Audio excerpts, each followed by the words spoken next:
Assalamualaikum warahmatullahi wabarakatuh.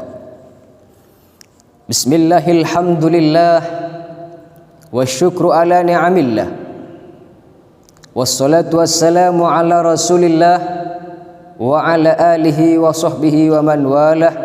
La hawla wa la quwata illa billah. Amma ba'du. Saudara kaum muslimin, pemirsa rahimakumullah, boleh saja kita lapar kalau itu jadi kehormatan, dan boleh saja kita miskin kalau itu jadi keimanan. Demi kehormatan boleh miskin, demi kehormatan. Demi keimanan boleh lapar, demi keimanan. Jangan sampai dijual berapapun harga diri ini. Jangan sampai ditukar dengan apapun keimanan ini.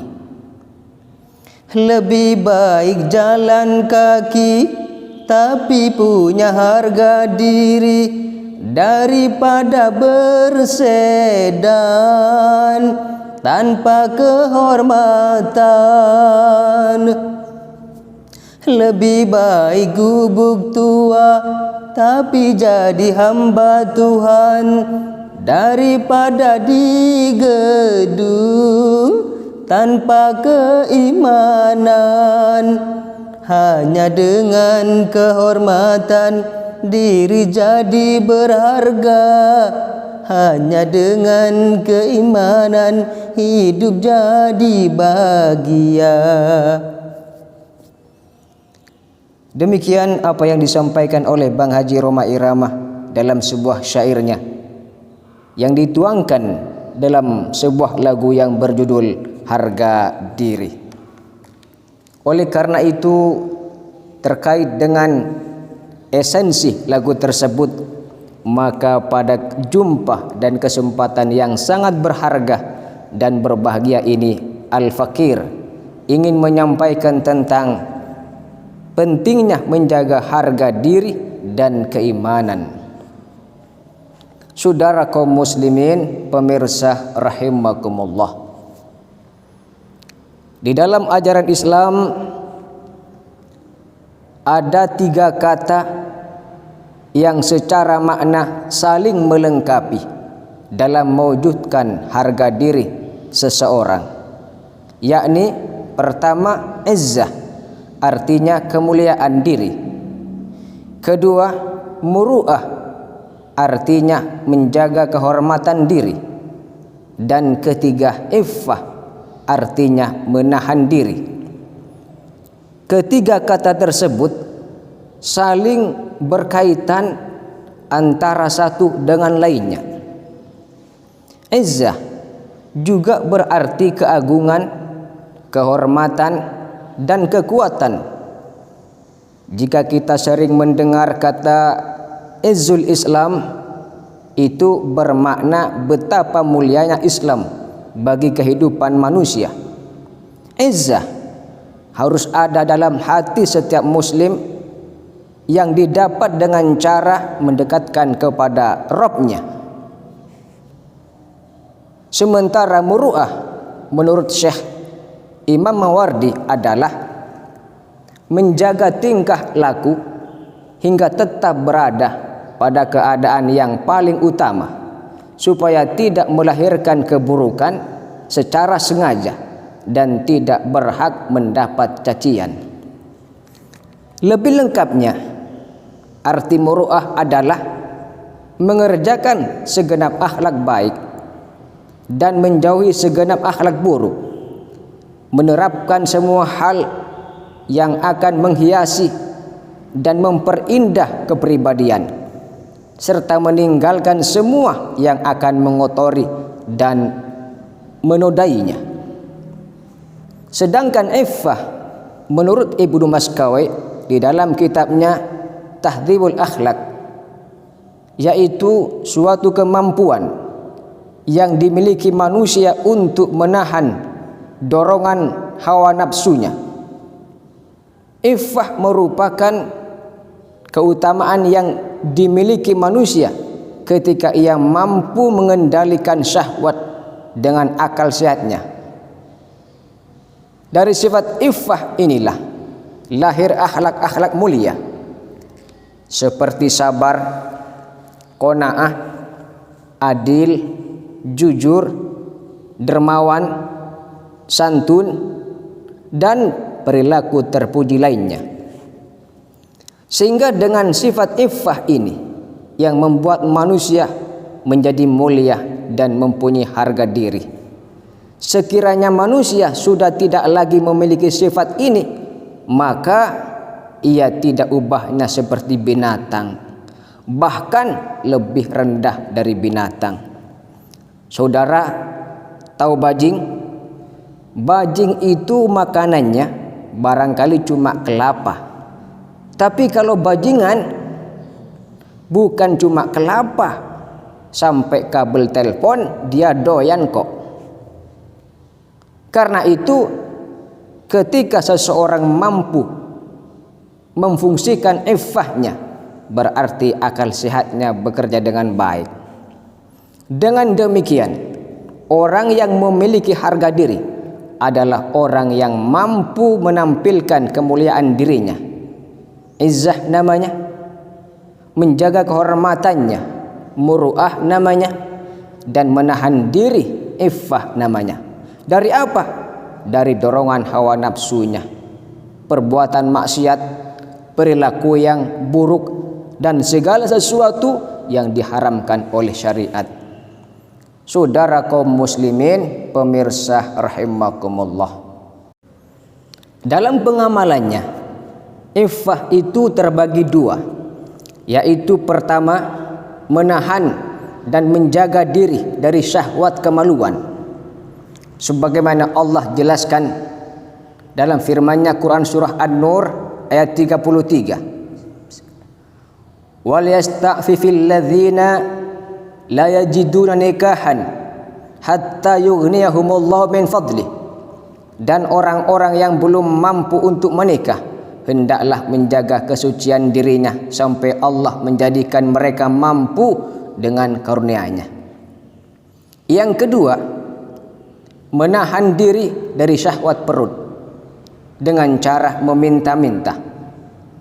Adapun dalil tentang iffah ini dapat kita temukan dalam Quran surah Al-Baqarah ayat 273. Lil fuqara'il ladzina uhsiru fi sabilillah la yastati'una darban fil ardi yahsabuhumul jahilu agniya'a minat ta'affufi ta'arifuhum bisimahum la yas'aluna an-nasa ilhafa wa ma tunfiqu min khairin fa innallaha bi alim.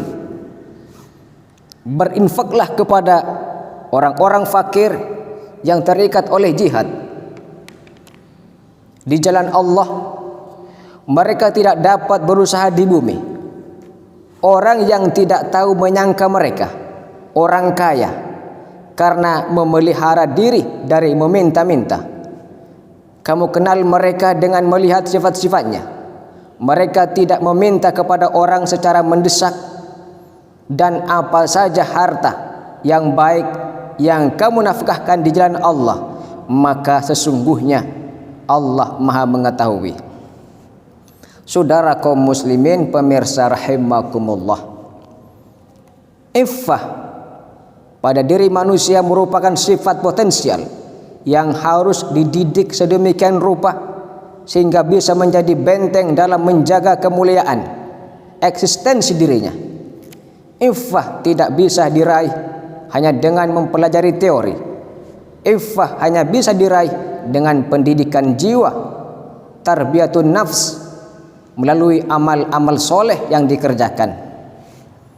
Iffah merupakan akhlak paling tinggi dan dicintai oleh Allah Subhanahu wa taala. Sekali lagi saya katakan, dari sifat iffah inilah akan lahir sifat-sifat mulia seperti sabar, qanaah, jujur, santun, dan akhlak terpuji lainnya. Ketika sifat iffah ini sudah hilang dari diri seseorang, maka akan membawa pengaruh negatif dalam diri seseorang tersebut. Dikhawatirkan akal sehatnya akan tertutup oleh nafsu syahwatnya. Ia sudah tidak mampu lagi membedakan mana yang benar dan yang salah, mana yang baik dan mana yang buruk, mana yang halal dan mana yang haram. Lalu bagaimana cara untuk menanamkan sifat iffah dalam diri seorang muslim sehingga memiliki kemuliaan dan harga diri yang baik? Di antara caranya adalah pertama, membekali diri dengan ketakwaan pada Allah.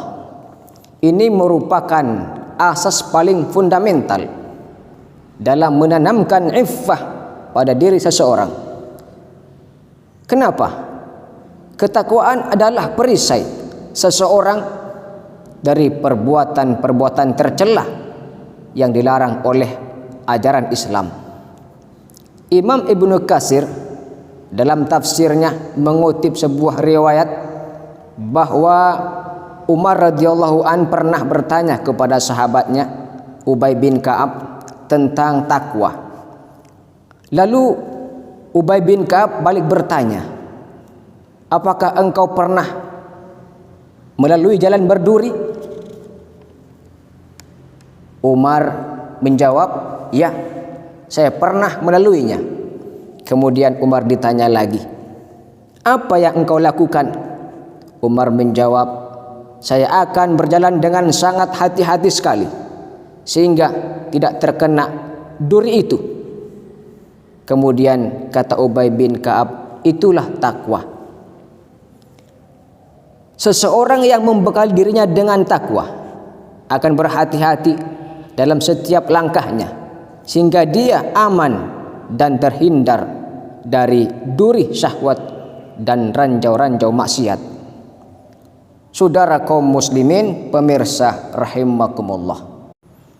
Kedua, cara menanamkan iffah dalam diri seorang muslim adalah mengamalkan ajaran Nabi Muhammad sallallahu alaihi wasallam. Abu Sa'id Al-Khudri radhiyallahu an mengabarkan, orang-orang dari kalangan Ansor pernah meminta-minta kepada Rasulullah sallallahu alaihi wasallam. Tidak ada seorang pun dari mereka yang meminta kepada Rasulullah melainkan beliau berikan. Hingga habislah apa yang ada pada diri Nabi sallallahu alaihi wasallam.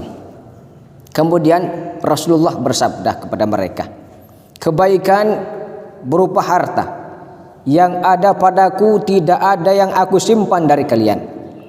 Sesungguhnya siapa yang menahan diri dari meminta-minta, Allah akan memelihara dan menjaganya. Siapa yang menyabarkan dirinya dari meminta-minta, Allah akan menjadikan dia sabar. Siapa yang merasa cukup dengan Allah dari meminta kepada selainnya, Allah akan memberi kecukupan kepadanya. Tidaklah kalian diberi sesuatu pemberian yang lebih baik dan lebih luas daripada kesabaran. Nah, penting untuk kita ketahui bahwa kehormatan dan harga diri yang sebenarnya adalah ketika hati kita bebas dari bergantung kepada selain Allah Subhanahu wa ta'ala. Perjuangan kita untuk menjaga harga diri dari meminta-minta kepada selain Allah adalah bukti kemuliaan kita. Jiwa mandiri adalah kunci harga diri. Oleh karena itu, hendaklah kita menjadi manusia yang hanya memusatkan permintaannya kita kepada Allah melalui doa dan tentu diiringi dengan usaha yang giat, sabar dalam menjalani kehidupan yang serba sulit dan pahit, namun tetap berusaha dan berikhtiar agar menjadi lebih baik lagi. Dan ini adalah cara untuk menghindarkan diri dari meminta-minta. Saudara kaum muslimin, pemirsa rahimakumullah, seringkali kesenjangan sosial atau ekonomi menjadi pemicu merasa rendah harga dirinya bagi yang miskin ekonomi dan mudah merendahkan karena merasa banyak harta bagi yang kaya. Begitulah hidup ini, kadang serba salah. Serba salah jadi orang susah, tapi lebih susah jadi orang serba salah. Serba salah jadi orang susah, tapi lebih susah jadi orang serba salah. Kalau kita miskin, direndahkan orang, dihina orang. Kalau kita kaya, dicurigai, berdukun kemana. Sesungguhnya bukan persoalan mau miskin atau kaya, direndahkan atau dipuji. Karena kita tahu sebagai orang beriman bahwa miskin dan kaya, keduanya hanyalah ujian. Kalau sabar dalam kemiskinan kita dan tidak suka meminta-minta, dialah orang yang punya harga diri dan tentu akan dibalas dengan surga di akhirat nanti. Begitupun dengan yang kaya, kalau pandai menggunakan hartanya di jalan Allah dan tidak sombong, dialah orang yang mulia dan terhormat dan juga akan dibalas dengan surga nanti di akhirat. Saudara kaum muslimin pemirsa rahimakumullah. Kemudian yang ketiga, cara menanamkan atau menumbuhkan sifat iffah, menahan diri dari sesuatu yang dapat menjatuhkan harga diri seseorang muslim adalah memperbanyak membaca doa. Di antara doa yang diajarkan Rasulullah sallallahu alaihi wasallam untuk memiliki sifat iffah adalah Allahumma inni as'alukal huda wat tuqa wal afafa wal ghina. Ya Allah, aku memohon kepadamu petunjuk, takwa, sifat iffah, pengendalian diri dan kecukupan. Dalam kitab Al-Adhkar An-Nawawi dijelaskan bahwa doa ini hendaknya dibaca pada pagi hari. Di antara tujuannya ialah agar sejak pagi kita sudah terjaga dari perbuatan-perbuatan yang menjerumuskan kita kepada maksiat. Saudara kaum muslimin pemirsa rahimakumullah. Persaingan hidup yang semakin tinggi dan keras banyak memunculkan perilaku umat yang melanggar batasan syariat. Yang miskin tidak sabar ingin cepat menjadi kaya, yang kaya ingin bertambah lebih kaya lagi, sehingga tidak jarang yang menempuh jalan pintas menghalalkan segala cara untuk mencapai suatu tujuan. Bila perbuatan suka meminta-minta saja sudah bisa menyebabkan kemuliaan seseorang jatuh, maka yang lebih berat dari sekedar meminta-minta seperti korupsi, mencuri, merampok dan sebagainya tentu lebih menghinakan pelakunya. Anehnya perbuatan tersebut semakin banyak dilakukan, termasuk maraknya perilaku seksual, perzinahan dan pelacuran. Terlepas dari latar belakangnya apa, tapi yang jelas mereka rela melakukan perbuatan yang menghilangkan kemuliaannya dengan mengorbankan kehormatan dirinya. Jangan sampai dijual berapapun harga diri ini. Jangan sampai ditukar dengan apapun keimanan ini. Dengan demikian, orang yang bisa menjaga harga dirinya akan mulia di hadapan Allah dan manusia. Terlebih Allah berikan kemudahan jalan untuk meraih ridhonya. Saudara kaum muslimin pemirsa rahimakumullah. Adapun pembicaraan selanjutnya adalah pentingnya menjaga iman. Iman adalah nikmat terbesar yang diberikan Allah kepada hamba yang dikehendakinya. Orang yang tidak punya harta tapi dia punya iman, dia akan selamat. Orang yang tidak punya kedudukan dan jabatan tapi dia punya iman, maka dia akan selamat. Tapi orang yang tidak punya iman, walaupun dia kaya, punya pangkat dan jabatan, sesungguhnya dialah orang yang akan celaka. Dengan iman kita hidup, karena iman kita berjuang, dan dalam iman kita akan kembali menghadap Allah Subhanahu wa taala. Karena itu iman intan paling mahal, mutiara paling berharga. Jangan sampai ditukar dengan apapun. Keimanan ini terkadang ada di antara kita ketika diuji dengan kesulitan ekonomi tidak sabar, imannya menjadi lemah dan goyah. Fakta dan realita bahwa ada saudara-saudara kita yang menukar akidahnya dengan materi, dengan soal perut. Baru dikasih Indomie sudah pindah agama, apalagi dikasih Indomaret, apa jadinya? Ironi dan menyedihkan. Betapa tidak berharganya iman kalau sudah begitu. Benar memang kata Rasul, kadal fakru ayyakuna kufran, bahwa kefakiran nyaris menjadikan seseorang itu kufur. Disinilah pentingnya kita menjaga iman agar terus meningkat sehingga menjadi kokoh dan kuat dan tidak goyah dalam situasi dan kondisi apapun.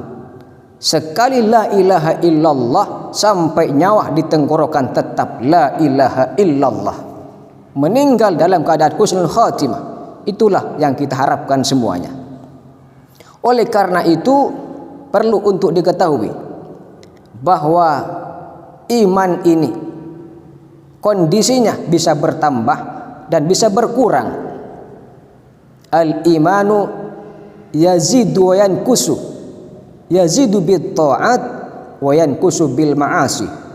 Secara umum iman kita bertambah apabila melaksanakan ketaatan dan akan berkurang ketika melakukan dosa dan kemaksiatan. Karena iman sangat memungkinkan untuk turun dan berkurang, kita diperintahkan agar sebisa mungkin menjaganya dan berusaha untuk terus meningkatkannya. Saudara kaum muslimin, pemirsa rahimakumullah, bagaimana caranya supaya iman selalu bertambah dan meningkat? Pertama, menjaga ketaatan kepada Allah. Inilah cara yang paling utama untuk meningkatkan iman. Sesuai dengan definisi iman itu sendiri, tasdikun bil qalbi wa qaulun bil lisan wa amalu bil arkan. Iman adalah pembenaran dengan hati, pengakuan dengan lisan, dan mengamalkan dengan anggota badan. Artinya iman itu harus diiringi dengan amal soleh. Tanpa amal soleh, iman akan menjadi lemah adanya. Karena itu cara pertama adalah menjaga ketaatan kepada Allah. Ketika ketaatan itu sudah mengakar dalam diri seseorang, maka dia akan mendapatkan manisnya iman. Dari Anas bin Malik radhiyallahu an, Nabi sallallahu alaihi wasallam bersabda, "Salasun man kunna fihi wajada halawatal iman." Ada 3 hal yang jika ini ada pada diri seseorang, maka dia akan mendapatkan manisnya iman. Pertama, ayyakunallahu wa rasuluhu ahabba ilaihi mimma siwahuma. Allah dan Rasulnya lebih dia cintai daripada selainnya. Yang kedua, wa an yuhibbal mar'a la yuhibbuhu illa lillah.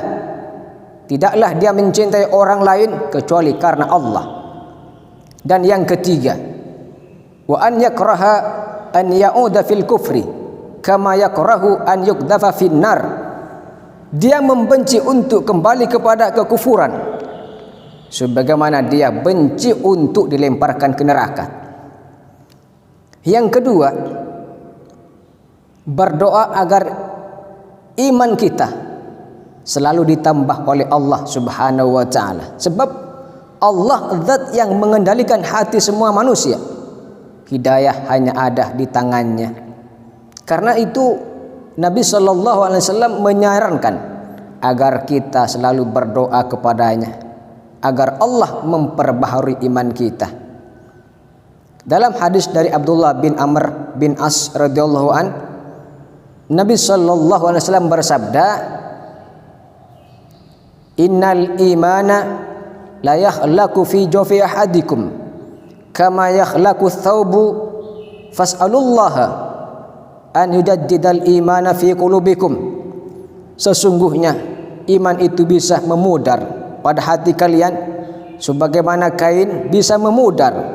Karena itu berdoalah kepada Allah untuk memperbaharui iman di hati kalian.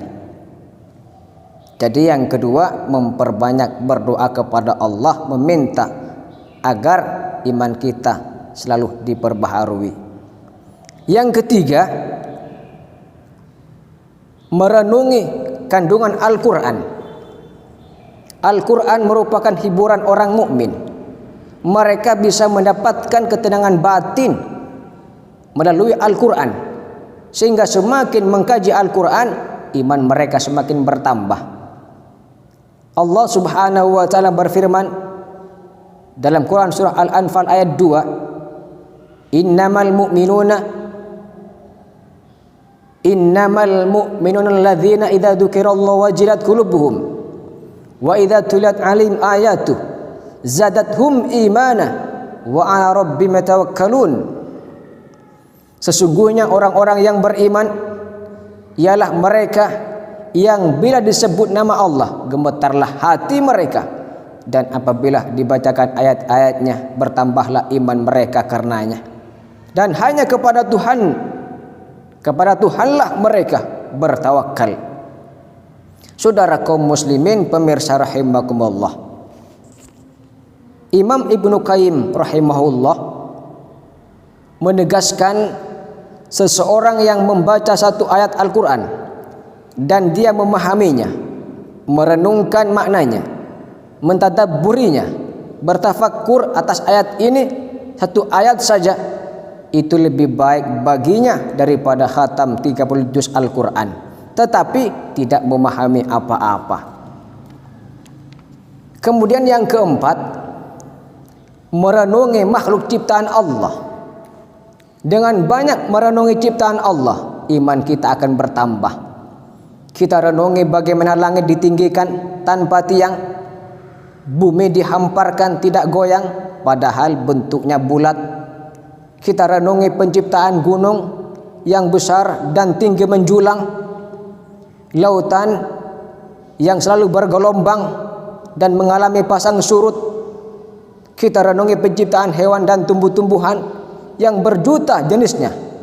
Bahkan kita renungi diri kita sendiri sebagai manusia yang lemah dan hina ini, yang diciptakan dari air mani.